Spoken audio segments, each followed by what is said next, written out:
ituturo ko sa inyo ang mga tips kung ikaw ay may headache, sipon, ubo, labis ang nakain, at kung hindi makatulog, ay meron tayong pwedeng gawin para maibsan o malunasan itong mga nararamdaman nyo sa pamamagitan ng pagpindot o gently massage yung mga area sa ating katawan. Gusto nyo bang matutunan?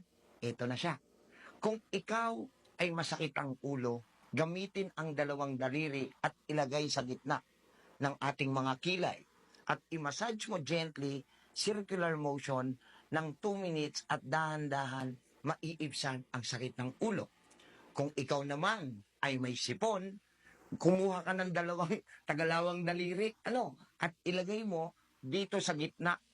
Yung ilong mo, nandyan, at i-massage mo gently in circular motion para maibsan ang iyong sipon. Kung ikaw naman ay inuubo, puntahan mo itong nasa ibaba ng leeg mo at ikot mo dyan, circular motion, at maiibsan ang iyong pag-ubo.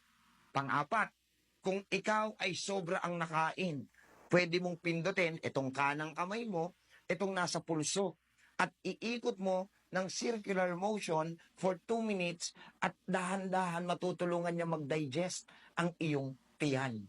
At huli, kung ikaw ay hindi makatulog, pindutin mo, kunin mo ang kaliwang kamay at iyong thumb, pindutin mo itong nandito sa may ibaba ng hinliliit mo in circular motion. 3 to 5 minutes at unti-unti, ikaw ay aantukin. Pero may warning ako. Ang sabi ko, pindutin. Baka gumanyan ka, hindi ka makakatulog, lalo ka magigising.